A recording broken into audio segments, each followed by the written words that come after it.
Hello, everybody, and welcome to another edition of the Review Crew here on CH Tranquility. I am your host, Jamie Laszlo, and who do we got in the crew today? Well, I see Rick Labante's out there. I see Scott Barry's out there. I see Mr. Ryan Scow and his stash is out there. Ryan, I'm going to tell you, not a lot of people can get away with just having a mustache. Bill Cowher can do it. Burt Reynolds did it. Burt Reynolds, Tom Selleck could Tom definitely do it. Selleck could do it, and I'm Sam adding Elliott. Ryan Scow to the list.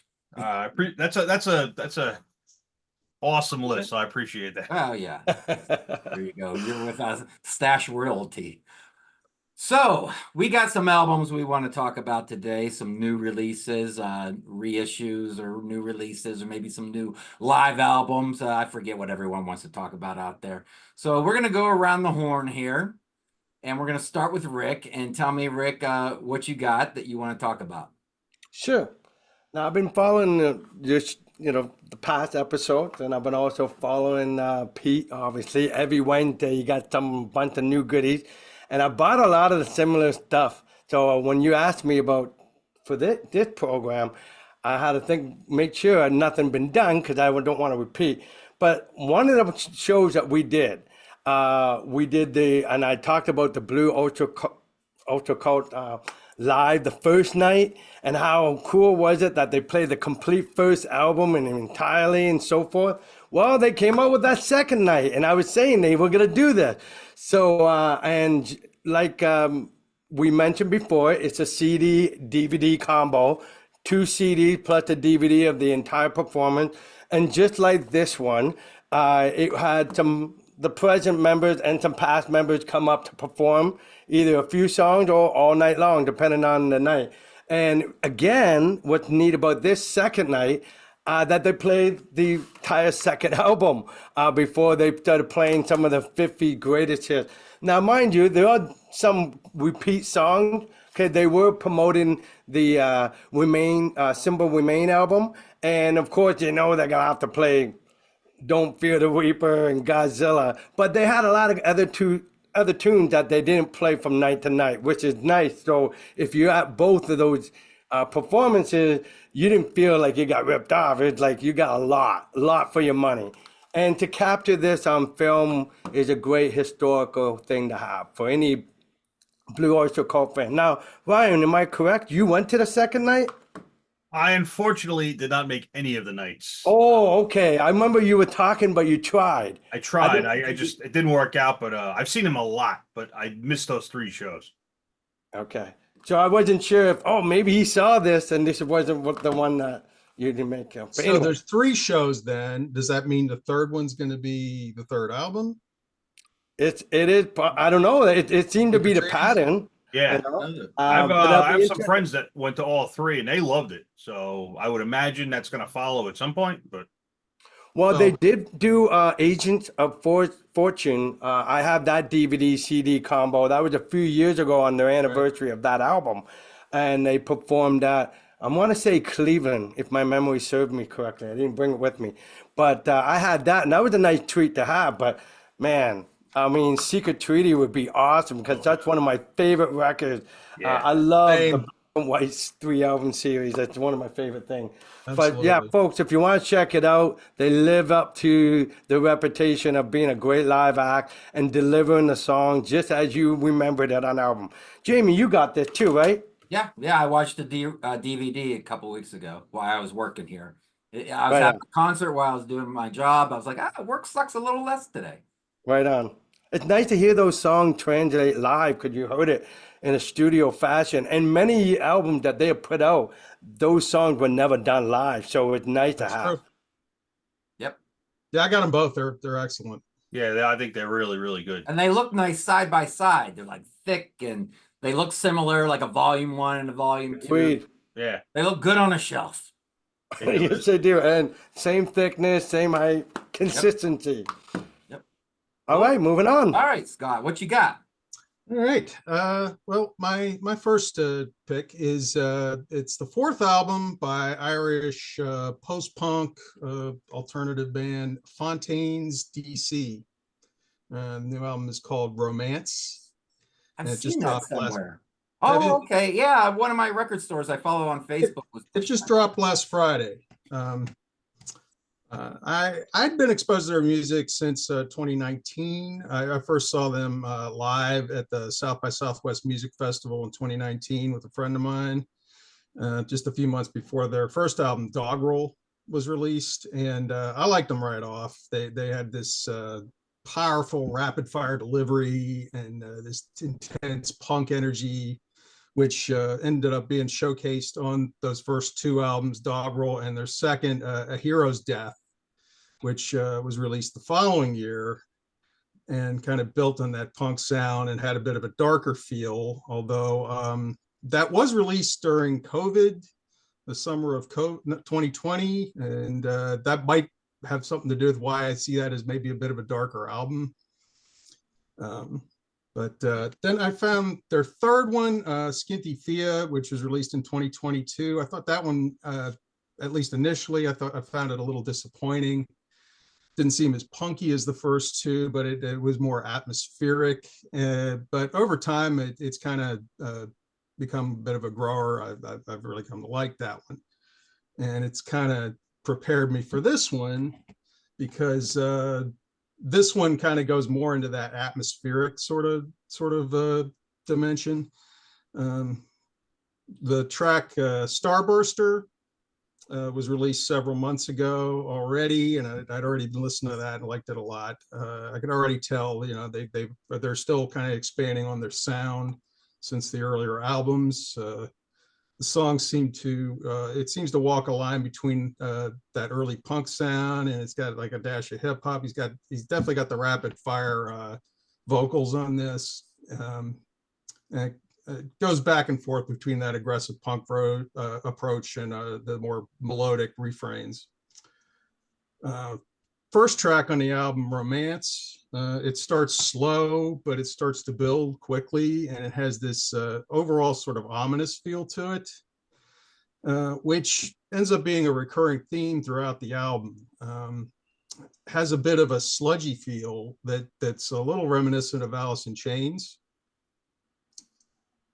I already talked about Starburster, so I won't talk about that again, but the third track, Here's the Thing, it has a great pop hook. It's upbeat, it's catchy, and it's got this great fuzzy bass line on it. And several of the tracks do end up being a bit slower, but I'd say they build in intensity as they progress. This album probably has the most use of keyboards since they've started, and it also has some strings in places. The earlier material was more straight up guitar oriented, but I'd say the addition of those keyboards and strings, it really adds to the overall atmosphere of the album. And the next few songs on the album, they dive more into that atmospheric feel, but they do a great job of blending the guitars with the keyboard and strings, and it kind of creates sort of a psychedelic thing.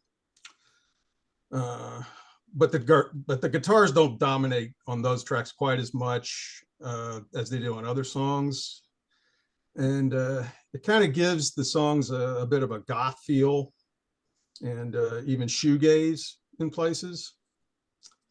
Another track I like a lot, In the Modern World, has a great uplifting feel to it. It's another track that starts slow, but it kind of builds with that intensity. There's some call and response vocal parts in it. It's a lot of fun. Bug picks up the pace a little more with acoustic guitar, and this one is one of the more fun and breezy tracks on the album.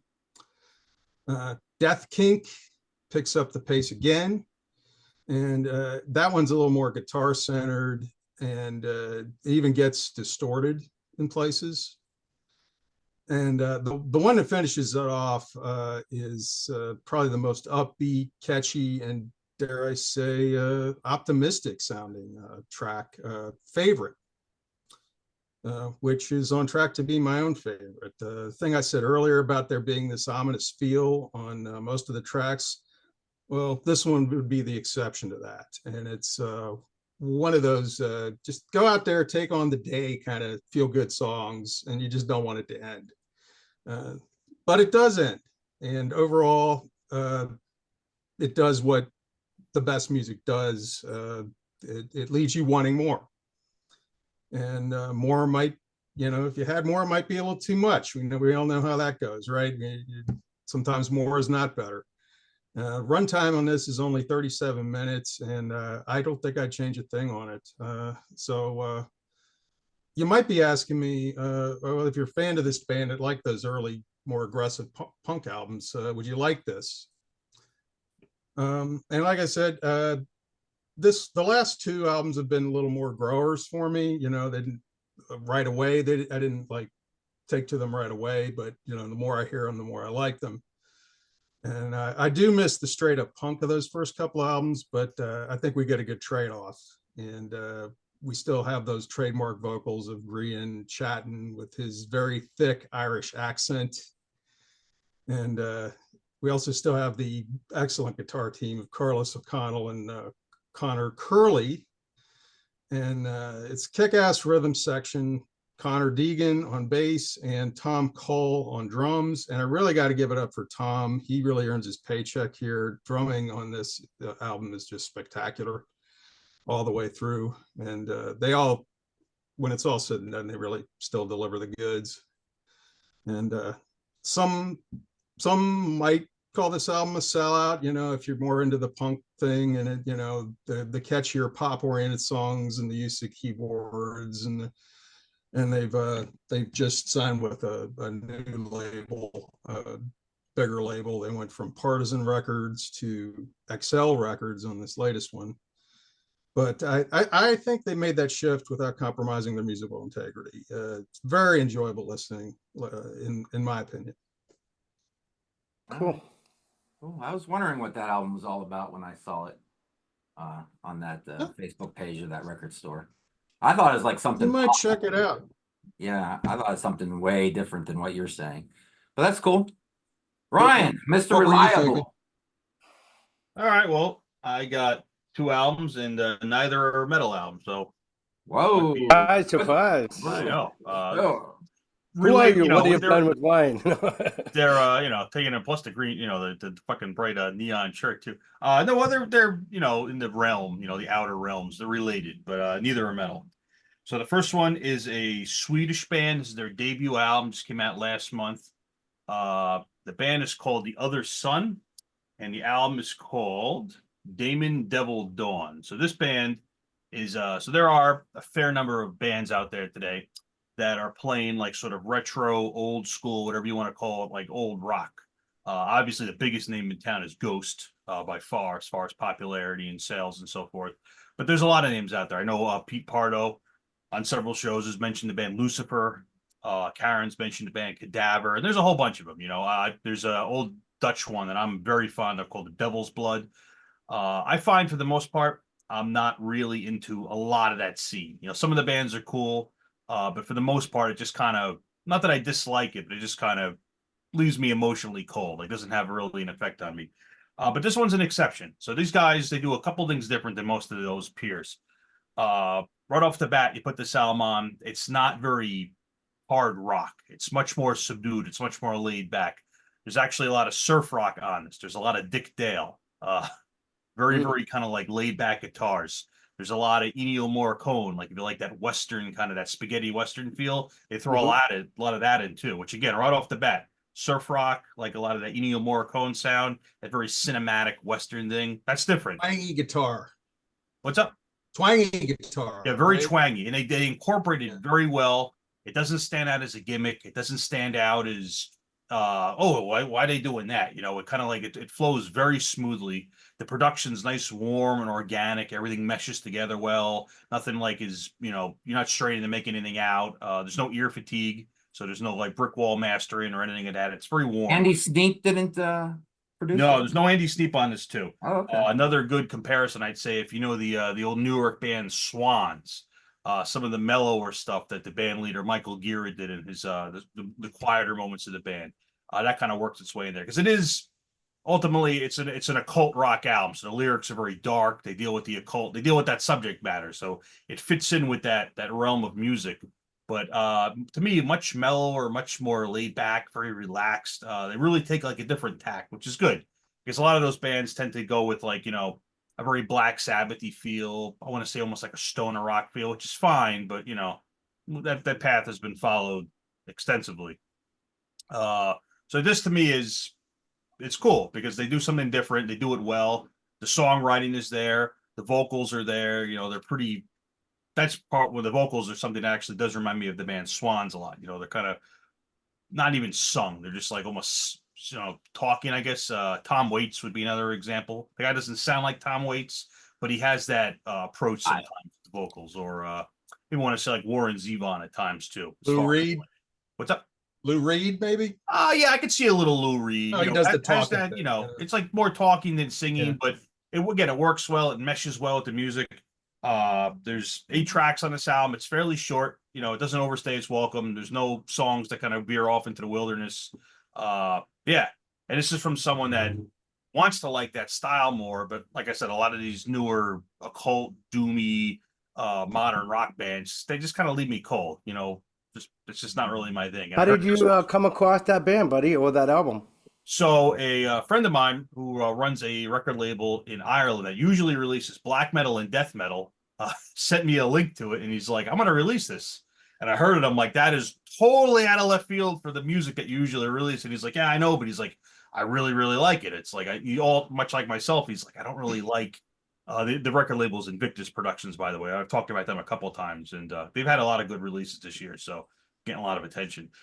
He's like, I usually don't like that style of music either for the same reasons. Like, it just leaves me cold. But he's like, this sounds really cool, and he gave me a link to listen to it. I'm like, oh yeah, you're not kidding. That is a lot different and a lot more engaging than most of those bands. But again, if you do like bands like Cadaver, Lucifer, Ghost, The Devil's Blood, like any of those bands, I have no problems recommending that. And if you want to hear that style with like a lot more Dick Dale or Western rock, or there's a lot of times it gets very bluesy, gets very psychedelic depending on the track. All flows very nicely. Yeah, I have no problems recommending this. I've been listening to this a lot. It's a good headphones album because the nice warm analog production really, it just kind of sits easy on a pair of headphones. So that is my first review. And yeah, to me, I think I'll probably dig that because I yeah, like it's cool. I It like sounds pretty Graveyard, I adventurous. like Cadaver, I like all those bands. And it's Yeah. it was the first time. It's the first time I ever heard a band like this. And right away from like one of the opening tracks, he has this Dick Dale guitar riff, and I'm like, oh wow, that's totally. They had you right away. It did not stand out as like, oh, that's a weird gimmick. I see what they're doing there to try to hook the ear. Because as soon as the song goes on, you're like, nah, it flows very well and it's very well incorporated. And It was meant to be there. yeah, it just seems like they have a good mastery of what they're doing. So yeah, to me, this is a excellent album. I've been listening to it a lot, and yeah, I hope it sells well for his label because, like I said, usually it's black metal and death metal, and then he puts out something like this. But good music is good music, so that is a high recommendation on this one. That's The Other Sun, Damon Devil Dawn. Cool. I'll have And to check you that said out. it doesn't give you ear fatigue. That's why I made a Andy Sneap joke because Yeah. Well, that that's guy gives definitely me like, ear fatigue like nobody. well, that's the thing. You can listen to those albums like in stereos, and it's one thing, but you put them on headphones, and after like 3 songs, you're like, yeah, It's like bricks on your head. it is. It's like it's like hitting with a frying pan. And no, Yeah. this is that warm old 70s sound that's just very soothing. No problems at all on that front. You almost want to see like real needles on a stereo system moving to the music with Yeah, that not blue everything just light goes behind them. like, all the way over to the right and just stays pegged in the red. Yeah, thank God. All right, well, I'm gonna do one of those kind of bands that are doing old timey shit. What I'm talking about today is like underground shit that probably nobody's heard about, but that's why I want to talk about them because I think more people should know about these bands. Agreed. So the first band I'm gonna talk about is Emu. Who? Emu from Australia, formed, I don't know. You start going into this is in the underground that's under the ground of the underground. And you just don't know much about these bands. I can tell you this is their first album, and it came out August 19th. What do they play? Down and dirty, blues-infused hard rock with psychedelic proto-metal feel. And the album is called self-titled. It's Emu. And I could totally see these guys in 1972, because that's what they sound like. They're coming from 1972, on a triple bill with Toad and Bungie and Emu. They'd be like, you going to the fucking zoo? No, I'm going to a concert. So, how's the album? Well, first of all, it's on Bandcamp. You can download the album or you can buy the vinyl. And with shipping, it'll cost you $50. From And Australia, yeah. and Bend you'll over. get it after Christmas. It's a pre-order. So what I did is I had to do it. I want a physical copy, but I downloaded it. I made my own case. So you just print out the thing, make your own case. And then on the Bandcamp page, you go all the way down to where the songs are listed and you can see the production notes and everything. And you just print that out and you put it on the back and you got all the info that you need, like on a regular CD. So there you go. Better than $50 and getting it in January. So the New Age starts off right away, and you are hit with a nuclear assault of guitar attack on this album. Boom, you're like, holy shit. And they're doing these chord progressions that they only used to do in 1972. And the guy is singing in a cadence of like all those proto metal bands from the early 70s that people don't really sing like that anymore. Well, this guy does, and he nails it too. And then Desert Phoenix comes on and has again that guitar lick. You're like, man, this sounds like so early 70s. And it's 9 minutes long, that song, but it feels so much shorter because it just moves so fast and it's so fun. If you're watching this, I'm going to say 90% of the people watching this right now will totally dig this band. Sitting here thinking, starts off with big loud guitars and these vocals that are kind of, like they dance around the guitar part, and it's almost like chaos. But that happens for about a minute, and then boom, it all settles into this big heavy rhythm for the rest of the song. The hatching gives you a moment to catch your breath. It's kind of like a guitar interlude with like this flute. Is it flute or is it whistling or is it a little bit of both? But it's very majestic, very nice. For 3 minutes, it's between an interlude and an actual song. Once We Were Guns starts off more laid back and psychedelic, and then just builds and builds, and it's more epic. Then the last song, Will We Ever Learn, comes in hot, like a graveyard song. Like, there's the Cadaver. The lead singer reminds me of the lead singer of Cadaver a little bit. And with the most songs on here, the guitarist just takes over. This album, the guitars are up front. And do you remember bullies in high school? What they used to do to the nerds, some of them? They give them swirlies. Remember what a swirly was? You get the nerd, you put his head in the toilet and you flush the toilet. This album is like that. They're the bullies, but they're getting your head and shoving you into the guitar amp, playing the shit out of that guitar and forcing it in your face. That's what they're doing on this. All you got to do is go on to YouTube, put in Emu 2024 Emu. This will come up. The first 3 notes of track 1, not 3 seconds, first 3 notes, you're going to be down with it right there if you're into a lot of classic rock. What kind of classic rock? If you like, Mountain. I like that album. Right If on. you like 10 Years After. In Like fact, he Alvin plays a lot like Alvin Lee on steroids. If you like Groundhogs and Oh, there you go. like Grand Funk, this band is for you. So we'll go to the report card. Production, B+, very good. Songwriting, B+, very good songwriting. Musicianship, A. This guitarist is like next level. Vocals, B. To get the job done. But I wanted to add something. Ability to kick your ass, A+, man. They are kicking your ass. It's not always about these 4 things. Ability to kick your ass just puts it on a next level. So yeah, I would say check out some Emu if you like the old school hard rock, classic rock from the 70s. Even the Emu sounds like something from the 70s, doesn't? Like a lost got my band nobody attention. heard of. I am interested. Yes.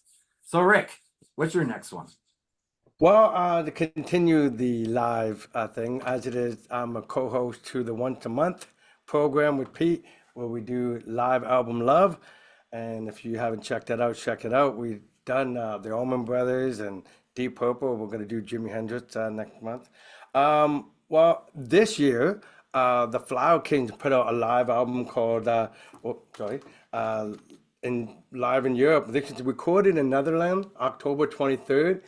And this was actually signed by the lead singer, Mr. Forberg himself. Thank you. But they were on tour for the Look at You Now album.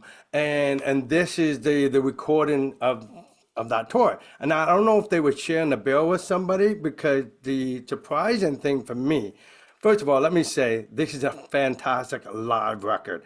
It's really awesome how these songs translate live, and the way they were mixed. You feel like you're there. It's really done well. And it's only 6 songs on here. They open it with, well, I can read them off because they're so short. But here's what was surprising about it. It's a single CD, which is something about Flower King. They're known for double albums. In fact, all the other live albums that I have are double. This is Tour Kaput, Alive on Planet Earth, a double live album. They Mr. must go Flower right King to the Live, a 80 double minute mark. DVD. Do they And go right to then- the 80-minute mark on that one CD? They must. And they must have, yeah, they must have edited it to that way, because even some of these songs as a medley, they didn't play the entire thing. But anyway, opens up with from the Flower Power album, Garden of Dreams medley. Then they did big, and that's like 12 minutes, just a real condensed version of that stuff. Big Puzzle. The 2 songs from this album that they did is The Dream, Day for Peace, which are great tracks, and I'm glad they did that. It was great to hear these songs live. And What If God Is Alone? And then the most famous song on Pete's favorite album, most everybody seemed to rank that album, Stardust We Are, as their final hour. And they give a 28-minute version of that song as their grand finale. And that's pretty much their famous song worldwide as a following of the Flower King. So it's a great record. I love it. I was surprised it didn't have more from everything that I've known about the Flower King. And besides, it's like, this is what, number 15, 16 or something like that? 15, I think. And so it's not like they don't have a lot of material. But hey, great sounding record. I think that's something like Scott said, sometimes it's good to have you want a little bit more, right? Than outstaying its welcome. But I gotta say, it's a full concert as far as the experience. You feel like you got your belly full, you walk away happy. But I was just surprised it's not a double CD, because that's something they usually do. But anyway, Flower King, great live album. I'm glad to share it, and I'm glad to add that to the collection. Wow. All right. 2 shortest reviews you'll ever get from Rick. All right. I'm doing fine. Throwing you a curveball on that one, Rick, huh?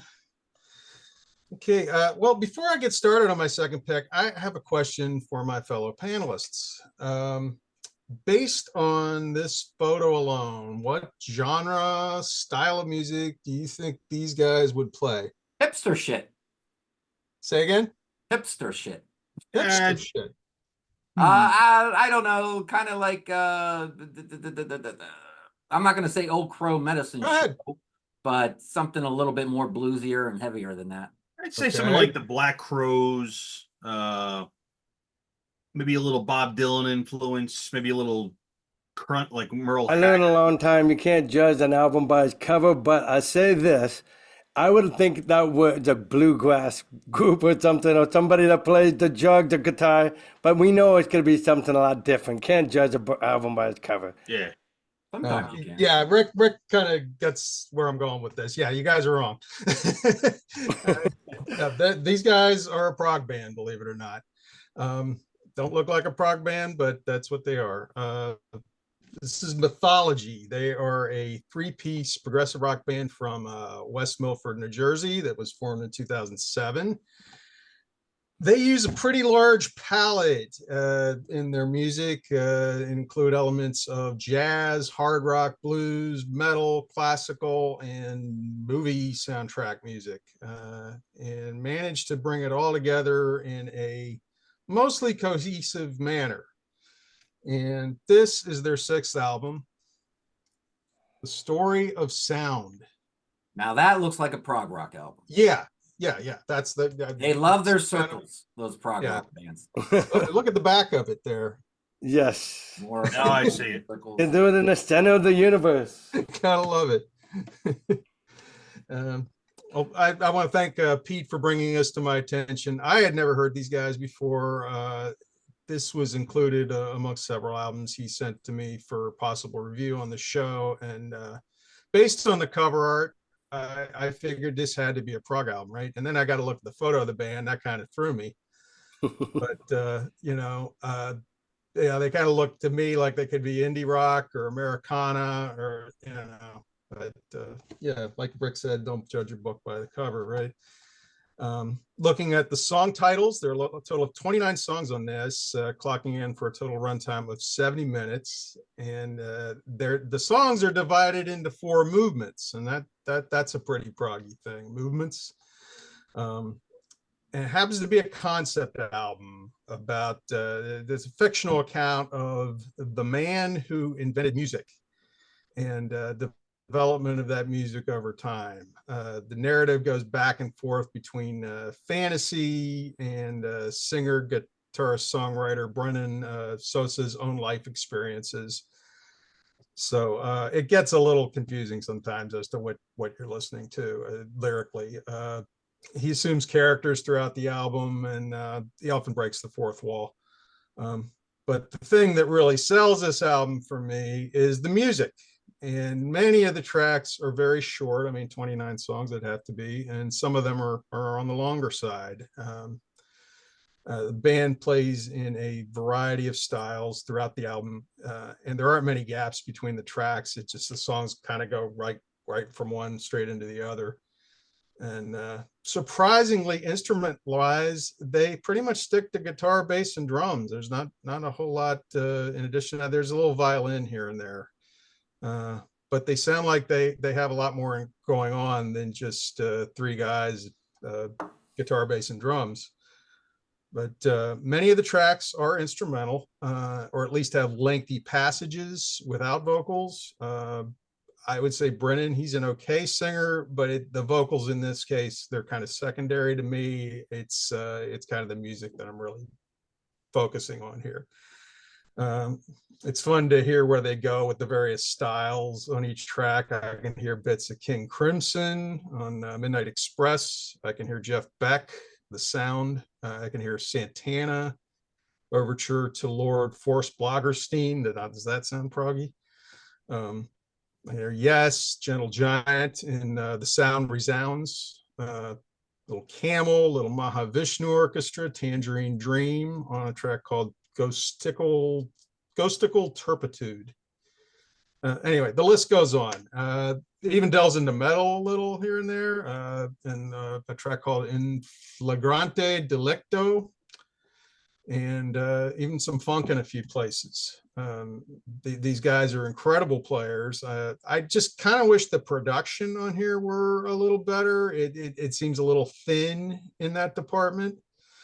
In a way, it sort of feels like an indie rock approach to a prog album. But maybe I'm just used to the big production prog, and this is a different approach, and I'm not used to it. Lyrically and conceptually, I'd say it may lack some focus, but I'd say the music is good enough to make up for that. And it's a fun album to play because I discover something new each time I hear it, and that's a good thing. I like that they're comfortable working in different gears and have a lot of variety in their music. And it's great to hear a young band that has all these influences of bands we love and appreciate. So yeah, check them out. I think it's a pretty good album. 29 songs, you said? What's that? 29 songs? 29 songs. Again, there's some fairly short ones on here. Well, I'm glad you didn't go track for track in that count. No, I wasn't going to do that. I wouldn't have put you through that. All right, Ryan Scow. What other non-metal album do you? Are you sure you're Ryan Scow? I mean, the mustache, the yellow shirts, the no metal. I assure you, nothing strange has happened. Yes. Yeah, he get a mustache and he changes music taste. So the shirt I'm wearing is for this New York, Chicago back and forth band called, very strangely, the Flying Luttenbachers. And they're one of my favorite bands of all time. They just put out a new album last month. It is their 17th album. The album is called Losing the War Inside Our Heads. And these guys are musically, they're all over the map. album to album. A lot of times they've gone into the direction of free jazz. Sometimes they've been very no wave style. And sometimes they've been with the main band guy. There's only really one guy that's been consistent throughout their whole career. Guy's name is Christopher Walter, goes by the name Weasel Walter. And he's employed many, many musicians over the 17 albums and EPs and live albums and compilations, and goes on and on. Huge discography. But this is the newest one, the 17th proper album. He calls it brutal prog. All instrumental, never had a single vocal on their entire career. So this guy, the way I envision it is it's very often compositionally dense. It's often DIY and a little lo-fi. They don't usually go for big productions, although their newer stuff does tend to have, I think, cleaner and fuller sound, while some of the other albums are a little atonal, heavy on the dissonance. But it's almost, I'm gonna say it's prog rock, but played with the intensity and like malevolence of like extreme metal, if that kind of makes sense. Doesn't sound like metal, doesn't have those compositional elements, doesn't have those riffing styles, doesn't have that musical like quality to it.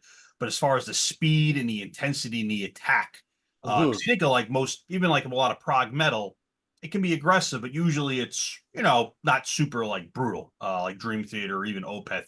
These guys are not like that. This is full throttle, depending on the track, very dissonant, very atonal, very, very aggressive. This album, and also one of the things too I want to speak about this band, depending on album to album, it goes from much more compositionally refined to much more improv. Because the last album they had 2 years ago, 2 tracks, about 20 minutes each, totally improvised in the studio. Just pretty much like this free jazz ethos, but Jamming. it wasn't free jazz, but it's like very experimental, very avant-garde. Then they come out with this one, which is like, composed, like there's actual songs here, there's, stuff repeats. Structure. There's a structure. Yeah, there's structure to it. 5 songs.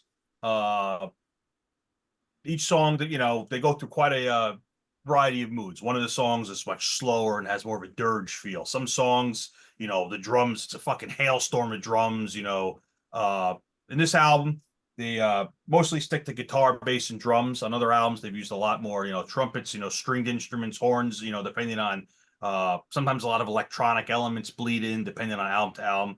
So this one's actually, I'm going to say it's a pretty good starting point, because this band can be a little dense. They can be, sometimes if you pick the wrong album or the wrong spot to jump in, unless you're really into like, free jazz or like really avant-garde weird music, and be like, no thanks. But Yeah. some of their, so they put out a string of albums from 1991 to 2007, pretty consistent. And then they broke up for quite a few years.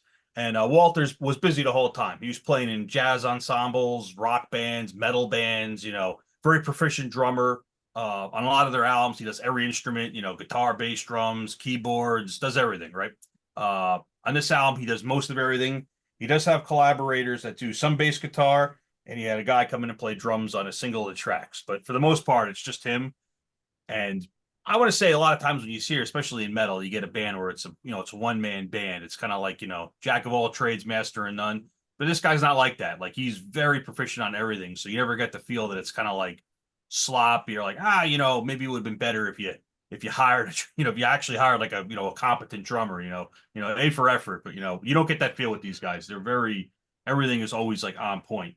Very, very, accomplished musicianship, but like, just like fucking chaos, which I love. It's kind of like a nice little transition. So I highly recommend this album. Highly recommend it as a good jumping in point for this band, because I'm going to say some of the stuff is a little weird. I'll say since they came back in 2000, I want to say 19, this is their 5th album since they've kind of resuscitated the band, and the newer stuff is, for the most part, I want to say a little more accessible, a little more composed, a little more structure. And this one definitely continues in that thread. That's in context for their other stuff. Overall, though, it's pretty fucking wild. But I love it. Just a strange band. A lot of fun to see live. Very intense. They come off the stage pouring sweat. Just like they just fought in a fucking battle of the freaking something like that. So I highly recommend this one. Cool art too. Yeah. And just to show, there's the back too. So yeah, it's on Walter's own little label, Ugsplode, where he releases his own stuff. And it's pretty, you can get it on Bandcamp. It's on CD. It's obviously on vinyl. He sold me this nice, cool traffic cone colored shirt. So yeah, good prices. It ships from the US too, so I figured I'll throw that in there. No $50 Australian shipping, but yeah, cool album. If you like more aggressive, weirder jazz, if you like prog that sounds like you're gonna hit with hammers, or if you like no wave or any of that kind of stuff, this is a cool band worth checking out. I'll even say the first time I heard them was in 2002. They covered Die Futura by the band Magma. So it takes some stones to cover like a weird band like that. And that was actually my introduction to Magma too, because I never heard them. I'm like, this is fucking wild. And I kind of got into both bands by virtue of that one cover song because it was really ear catching. So Right. been a fan ever since. So there you go. Album number 17 from these guys. Cool. It's fun to challenge yourself with music. You know, do something that's a little aggressive or that you may not like at the first listen. I always compare music to hot sauces and roller coasters. You know, the hottest sauces and the craziest roller coasters, you don't go on them right on the get-go as your first try. You got to work your way up to shit. And more aggressive music like that, sometimes you got to work your way up to it. That's fair. Like there's a lot going on and they're a really good band and there's a lot to enjoy, but it's confrontational. It's a very confrontational band and they don't make it easy. I'll say that. You know, it's not a band where I'm like, oh, check this out. You know, like the first album I recommended, you know, I love it, but it's kind of easy comparison. This band you hear, you're like, You ain't playing it at a picnic with the family. Yeah, definitely not. Like this is a band you put on at the end of the night to clear out a party, you know. Right. And I say that kind of lovingly because I like music like that. I like a lot of music like that, but you know. But you're saying this is one of their more accessible albums. Yeah, that's why I say in context. Yeah. Some of the stuff is compared to the other stuff. Yes, some of the other stuff is more lo-fi. It's definitely more dissonant, more tonal. The production's a lot raw. On this one, it's a little, you know, I want to say it's just a warmer sound, and the songs aren't, you know, you're not getting hit with a sledgehammer, maybe just like a little ball peen hammer, you know, a little mellower. But it's still compared to like when I say most modern prog, it's chaotic and it's very violent. Yeah. So, but I love it. So atonal can be a pretty high wall for a lot of people to jump. Yeah, this is definitely something where if someone listens to this and they go in the comments and they're like, "Nope," I'm like, "That's fair," you know, because they definitely I'm curious. they go after that attack and they go after it hard too. Like it's definitely confrontational stuff. But like I said, he's been doing it since '91. The guy's played in a million bands. Met him a couple times, seen him a couple times. Really nice guy. Huge fan of music. He loves metal, so he's a really big metalhead too, which kind of translates not so much into the approach of the music, but or not so much the composition, but like the intensity, because it has that like underground metal, like you know, in some of the ways, the speed and the attack, especially on the drums. You could definitely tell listening to this guy play drums that he likes like a lot of like death metal. So yeah, check it out. If you like it, you like it. Cool. If not, hey, you heard something new. All right. It's probably one of those bands you either got to love it or hate it. You know, not That is a very fair statement. Yeah. All right. My next underground of the underground band is I can't even remember how I stumbled across these guys. So far off the radar. Yeah, they are called Demon and 11 Children. Formed? I don't fucking know, but they had an EP that came out in 2022, and that was their first EP. Where are they from? China. So this is a Chinese band. What do they play? Doom metal, occult rock, in short, evil sounding shit, man. Which is really weird because when you think of occult rock and doom occult metal, you don't think of China. That's not the first country to come to your head. No, it is not. They don't look very doomy, but they look kind of punky. That's the only picture I could find of them. Album is called Demonic Fascination, released August 18th, 2024. Demon and 11 Children is a band, or a band in 1971, I think, called Blues Creation. They were a Japanese band, and they released an album called that. So I'm pretty sure they got their name from that proto-metal album from the early 70s. So this is an evil band. That's their album cover. I had to blur it out because if I put the real album cover there, they pull the plug on Sea of Tranquility pretty fast. Well, now I'm going to Google it. So since they're pretty evil, I thought we should get evil. Am I evil? So we're going to have a little bit of a ritual here as I talk about this band. And we're going to get a little bit more evil here with some candles. And then got the goat head there. Hold on. Let's bring it up a notch. Let's get really fucking evil. And let's go all red. And bring up a few more candles. We're gonna conjure up the fucking devil tonight, boys. All right. So the battery operated candles though, because I don't trust myself with real shit. All right, so this band, Demon and the 11 Children. The first song is Shiver of the Vampires, in parentheses, Hell Jean Rollin. And if you know Jean Rollin, he did some pretty wacky movies like Lips of Blood, Rape of the Vampire. These are crazy movies from the 60s and 70s and Fascination. So if you know these movies, you know the vibe we're going for on this album. Starts off very doomy, very lo-fi, but starts off with sound effects like the bell is ringing. Dong. Sound familiar? Black Sabbath's first album. They're going for that right off the bat. But you notice when they're playing this doom metal, the drummer, he's playing pretty fast. It's pretty chaotic. It's almost like Keith Moon in a doom metal band, is what it sounds like. And then Vertigo comes on. There's only 7 songs here. The drummer slows down for Vertigo, but the guitarist is like, you know what? I don't care if I'm in a doom metal band. I'm gonna throw down some tasty licks. And he plays the hell out of the guitar. And it's almost like a very clean sound. He brings that's the drummer and the guitarist give this doom metal band a different flavor and make it a little different, which is really cool. Demonic Fascination, almost 10 minutes long. And the longer songs with doom metal bands are normally more plotting. And this is plotting for about 6 minutes until for the last 4 minutes, the guitarist just cannot help himself. I don't even think he knows he's in a doom metal band, the way he plays. I think he went in the studio and played, it was like, what am I in, like a power metal band? And then they just laid his licks down in this band instead.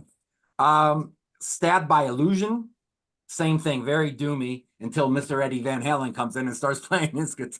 He does not sound like Eddie Van Halen. I would say he sounds like Hendrix with a thicker tone. That's what he's going for here. Pot Girl Blues is a 2-minute ditty, but it starts off with this dialogue. It has to be from some underground movie that nobody knows, but it's like a guy meeting a girl and they start hitting it off because they both kill people. Oh, I kill people too. You kill people? And it sounds like a Woody Allen movie if Woody Allen did a horror movie. Then comes Don't Bury My Coffin Until You High. That is the name of this song. Don't Bury My Coffin Until You High. And I'm listening to this album. I'm like, they don't sound Asian. They sound like American band or maybe a Swedish band. But then I see Don't Bury My Coffin Until You High. I'm like, yeah, they're Asian. Yeah, definitely Asian. And the guitarist is just going, and I would love to see this guy play live, this guy. Drown in Hell is the longest and doomiest song on the album, 10 minutes long. It's a good way to end the album with the big 10-minute epic, even though it's slower and such. You go on their Bandcamp page, and right now they got CDs and cassettes. So I was like, no vinyl, because this is the kind of music that you want to play on vinyl. You want to put the needle down and play it, because if you get the CD, nobody conjured up the goddamn devil by playing a CD, you know, or streaming. You need that friction in the room. You need needle on the vinyl bouncing up and down, creating the sound waves, and that creates the atmosphere. And then maybe you conjure up the devil with a CD. Maybe you'll just get a little demon for a second. So they had the cassette. So I got the cassette because at least there's friction on the cassette when the cassette head things come up. The magnetic head, at least. Does the devil like hiss? Yeah, the devil loves this. You watch any Evil Dead movie, they always conjure up the Deadites with a fucking vinyl record or tape. Nobody plays a CD in those movies. Never happened. No, nobody's streaming off their phone. No. So I got the cassette. Well, I got the CD too. I got the CD for the car, and then when I'm home wanting to bring, conjure up the devil, I'll play the tape. So this was tricky on the report card because They're not going, this ain't Alan Parsons project here. They don't want perfect sound on this album. So the production, look, I'm giving it a C, but that's where it's supposed to be. It's supposed to, this is a C student that needs to be a C student. Songwriting, C plus. Musicianship, I'm bouncing it up to a B plus because that guitarist is really, really good. Vocals are C plus, but I don't want an A. If it becomes an A, she becomes Ann Wilson, and I don't want Ann Wilson in my doom metal band. If you get Ann Wilson, then you get Lucifer, which is fine, but I don't want this band to be like Lucifer. Oh, you can't even see my grades because No, you can't. No, you cannot. Oh, look at that! I should have put a secret message on there and then took the filter off. Atmosphere, though. Atmosphere, A plus. That's my added category on here. C, C plus, B plus for those who saw it through the filter, which was everybody. C plus, atmosphere, what they're going for. A plus, to the moon. This is something to play this fall, this October, and have a lot of fun with. So there you go. Singles, case of the singles. Foreigner has a new song out there called Turning Back Time, which is, you know, a good title for it because it's a song they were putting together back in 1991. So you get Lou Gramm singing on it, and it sounds like a decent hit song that could have been a hit for them in 1988. Everywhere I look, Jackson Browne, it's on some tribute album for a guy called Don Heffington, who's a big deal out in California, and everybody got together and did it's just nice to hear Jackson Browne's voice, you know, doing a song again. Bright Lights by the Killers. I'm not a big Killers fan, but that's kind of, it sounds almost like arena rock, so I kind of dig it. It's a fun song. Remember Live? Remember the band Live? They got a new song out, Lady Bang. She Got Me Rolling. It's Live. But do you remember when they were like the biggest band in the world, like in 1996 and For about 5 97? minutes. Yeah. Holy cow, for about 5 minutes. I saw them at Woodstock, and then they got bigger and bigger after that. 94, Yeah, then they 95. fell off the cliff real fast. They got Dean DeLeo on there from Stone Temple Pilots playing guitar because I think they're touring together. And then you got Lady Gaga and Bruno Mars, Die With a Smile. This is how pop music is done, folks. This is how you write a pop song or R&B or Motownish type song. This is how you play it. This is how you sing it. This is how you produce it. Lady Gaga and Bruno Mars. I believe both of them have a lot of talent, but I wish this was the bar that everybody strived for. Not this style of music, but this quality of pop music. Ryan, if you like Motown, I would say give this a stream. I think you would really dig it. And I thought it was from the new Joker movie because Lady Gaga's in it and it's called Die With a Smile. So that would make sense, but I don't think it is. So I think it's just a one-off with those guys. So yeah, give that a listen to, and always come to my Let's Get Physical page and join our little group over there on Facebook. It's everything physical media, from books to CDs to 8-tracks to whatever you got. That's a wrap, boys. And I didn't conjure any devil, but maybe next time. And we didn't have any rock stars on here this week, and I apologize. Maybe next week we might have a rock star. Well, we had Rick on. Rick's a rock star. He gets up on stage and plays and has a CD out. So that was our rock star for today. Rick, you got anything you want to promote out there? I do drop a CD September 24th. The one featured Derek Sherinian on keyboards, a song called Born Ready. So check it out. I have a video out too. By the way, we didn't do the ranking of albums, but we did like the number 4 out of 5 for me, 4.5 for these guys. They're great. I mean, this was fantastic for me. I just want to say thanks for the invitation, Jamie. Good to see you guys. Yeah.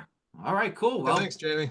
Check us out on the web, everyone out there at www.seatranquility.org. We're on Facebook. We're on YouTube all together. All the damn time. Look at us finishing it less than an hour too. Nice. Wow. Make sure you hit the subscribe button, you hit the like button, and you know, the notification bell so you get notified of things as they drop. And we have that Ko-Fi page if you want to give a little something to Pete. And then we got the merch, so you can get t-shirts, you can get hats, you can get coffee mugs, whatever you want over there. And he's got the Cameo page, so give Pete some money and he'll come to your house and he'll do some satanic rituals with you. So You know, those thumbnails are starting to pop up and fucking cover my face. I hate when those shit happens at the end of the goddamn video. I wish there was an option to get rid of that shit. So until next time, when we have a different crew with different reviews, I am Jamie Laszlo for Rick, Scott, and Ryan. We out.